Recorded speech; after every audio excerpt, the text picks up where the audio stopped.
Part 2. The Fall of the Bini Kingdom, Oba Ovọnramwẹn Struggle and Exile.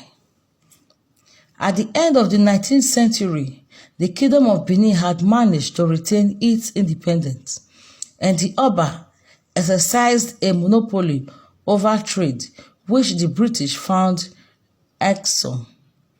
The territory was coveted by an influential group of investors for its rich natural resources such as palm oil, rubber, and ivory.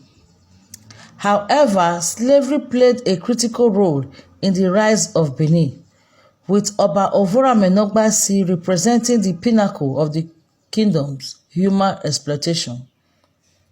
The kingdom was largely independent of British control, and pressure continued from figures such as Vice Consul James Roberts Phillips and Captain Henry Galway, the British Vice Consul of Oil Rivers Protectorate, who were pushing for British annexation of the Bini Empire and the removal of the Oba.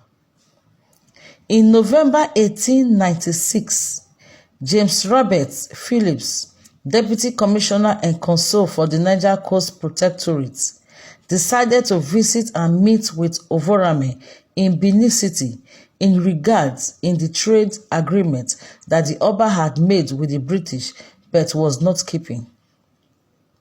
He formally asked his superiors in London for permission to visit Bini City. In late December 1896, without waiting for a reply or approval, Phillips embarked on an expedition. A British delegation departed from the Oil Rivers Protectorate in January 1897 with the stated aim of negotiating with the Oba of Benin.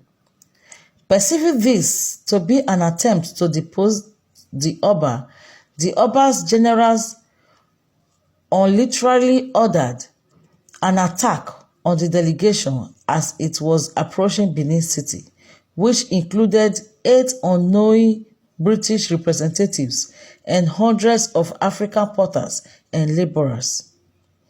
Phillips' expenditure was ambushed and all but 2 were killed. Subsequently, a punitive expenditure against the Kingdom of Benin in 1897, led by Sir Henry Rawson, resulted in the razing of Bini City, the looting of the Bini bronzes, and the destruction of the city's fortifications. Although the British had ordered to execute the Oba, Ovọnramwẹn escaped, but returned to the city to formally surrender on 5th August 1897. When Ovọnramwẹn returned to the city after 6 months spent evading capture in the forest, he was richly dressed and laden with coral beads and accompanied by an entourage of 700 to 800 people. He attempted to escape exile by offering Consul General Ralph Moore 200 puncheons barrels of oil worth £1,500. At that time, and to disclose where his 500 ivory toques were buried, of a value of more than £2 million at that time. However, this offer was dismissed as Moore had already discovered them. The expenditure was described as a British invasion force headed by Phillips, set out to overthrow the Oba. The force had weapons hidden in garbages, with troops disguised as barrels. Phillips' plan was to gain access to Ovọnramwẹn's palace by announcing that he intended to negotiate.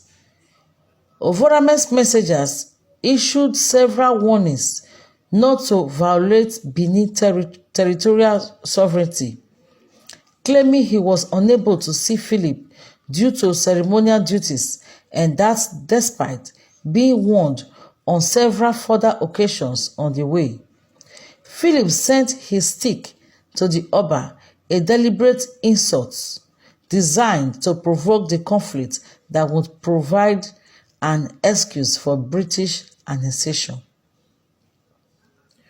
Ovọnramwẹn was exiled to Calabar with two of his wives, Queen Egbe and Queen Agbobayi.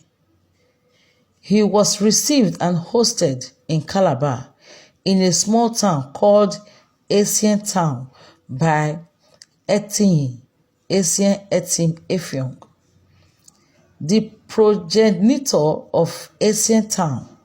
He died in Calabar around the turn of the new year in 1914. Ovọnramwẹn was eventually buried in the grounds of the royal palace in Bini city. He was succeeded by his first son and legitimate heir, Prince Agbobayi, who ruled as Eweka II.